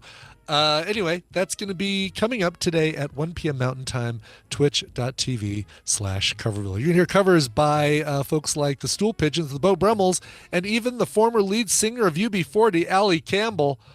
Right there, twitch.tv/Coverville. And of course, I'll be playing some Marvel Snap during the whole damn thing. Marvel Snap. Also, Core tonight at 5 p.m. Check it out. We're having a big show about all kinds of stuff. Is that PlayStation VR 2 too expensive? Well, tune in and find out what we have to say. I mean, we'll tune in and find out. The answer is probably too much. Well, it depends on the games. It's all about the game. And not being backwards compatible with previous games is a bummer. That's a bummer. Anyway, we'll talk about all that tonight at 5 and more of that. There's lots of Core tonight, so check in. Couch Party on Friday at 3 p.m. here Mountain Time, so be here for that. Right. We still don't know what we're watching, but Brian and I will pick something good in the next 24 hours. Don't worry. Darn right we will. Don't know what there will be, and prior to that, there will be a Guess the Connection. Got some new prizes to give away, so... you do that right before that, right? At like 2 or something? Or? I do it 2. Yeah, okay. So 2, then we got half an hour downtime between, and then the thing I'm giving away is, because nobody won it last time, this really cool Wolverine Snicked t-shirt. Oh, look at that. That's Alex Ross, isn't it? You know what, it looks like it now that you say that. Yeah, it does look pretty like sure Alex that Ross is. That's Wolverine. His work's always great. And then the alien minifig of Queen Takes Bishop. Oh, I love that. That's great. Yep. The art's a little weird, but I like it. It is a little weird, yeah. Yeah, it's like an AI made it or something. Toy, yes, exactly. The actual toy looks a lot better than the artwork on the side of the box. We are doing True Lies this weekend for Film Sack, so do check that episode out. That'll be on Saturday, and that's currently streaming on HBO Max, I believe. Man, most of our movies come from HBO now. It's just the way it is. I think that's right. I saw Amazon Prime recently in our list. Was it Prime? It was like we were moving away. I'm looking right now to see where True Lies is. It's currently airing on Hulu. Oh, Hulu. It is Hulu. Actually, Hulu's been doing really well for me as well for stuff I want to watch. For sure, yeah. Anyway, 1994 called, and they want their movie back. It's True Lies happening. It's funny, I know that year without even thinking about it. Is that Is it 94? Let's look. It is 1994. I don't know what my deal is you're with really that. Good at. Brian, couldn't I take that skill and turn it into something useful? Like, nope. There's nothing, right? I can't convert it. No, Shit. There's nothing. It's an absolutely useless skill. Sorry. When I go back in time and talk to that kid in the arcade, I'm going to tell him all about how he can. Tell him, don't worry about years. Focus on something that's a little bit more career path friendly. Yeah. Numbers that go in your bank account, not in your head. How about that? That's right. Exactly. All right. That's it for that. Big weekend of content, so check it out. Patreon.com/TMS if you'd like to support our show. We are in the midst of a brand new month, and it's a perfect time to join up for our monthly Patreon. We do a lot of content for very little, and even if it's just to say, hey, thanks, here's $1, we'll take it. $1 a month, nothing's cheap as that. And we are not good at inflation around here, so no, not there's at all. nothing has jumped or doubled. You can just go get it for what you always paid. Patreon.com/TMS. You'll never get a commercial. You get couch parties on the weekend. You get the art in the mail. You get the pre-show content every day and other monthly benefits. It will benefit you by going to patreon.com/TMS. If you're looking for anything else, including that, you can find it at frogpants.com/TMS. And now, Brian will present a brand new song that isn't new at all. It'll probably be a cover and a request. This is actually relatively new. I think it came out, let me see, how long ago did this come out? I mean, it must have been this year or last. No, it was this year. All right, Matthew wrote in and said, hey, Stylus and Bowden Tube. Those are 3D printing deals. Well, Bowden Tube. I guess you're Stylus, I'm Bowden Tube. There we go. So you makes draw, sense. I 3D print. There you go. By the way, Colorado Tadpoolers, if you're looking for a Whitbox printer, I'm thinking I'm going to sell mine. Anyway, cheap. Cheap. This Saturday, the 5th, will be my last day working for my first job, a job that I got 15 years ago. There have been a lot of ups and downs over the years, but I'm really finally ready to move on to a new field and a new challenge. My request sums up my feelings and thoughts over the past few years of being stuck in a rut in my mid-30s. Hopefully, it can inspire fellow listeners and let them know that it's never too late to start on a new path. Love the show, though. Matthew. Oh. Well, yes, absolutely. This is a great song too. This is a really, really good choice, and it should be also a reminder that if you have not yet watched Tick Tick Boom, the film that's kind of a pseudo autobiographical film about Jonathan Larson, the guy who wrote Rent. It's just amazing. It's still on Netflix. Go watch it. Tick Tick Boom, and Andrew Garfield is absolutely brilliant in it. Oh, that's right. I was trying to remember which movie this is. You raved about this last year. I raved about this, and I will continue to rave about it because it's so good. If you like Encanto, if you like Rent, if you like those kinds of Lin-Manuel Miranda style, Jonathan Larson style musicals, this is so good. And this was Lin-Manuel Miranda's directorial debut. So you need to watch this if you haven't yet. That's great. I need to. All right. So this is a cover of a song from that. It's called 30/90, all about having birthdays and just wanting to run away. This cover is by Sapphire, not based on the novel Push by Sapphire. By Sapphire. Completely different Sapphire. Here is the single, came out this year, 30/90 by Sapphire. All right, we'll see you guys on Monday for a regular show, and do tune in for all our extra stuff this week. All right, we'll see you then. This show is part of the Frog Pants Network. Frog Pants Network. Get more shows like this at frogpants.com. Okay. What was that? I don't know. Oh, it's a... Oh.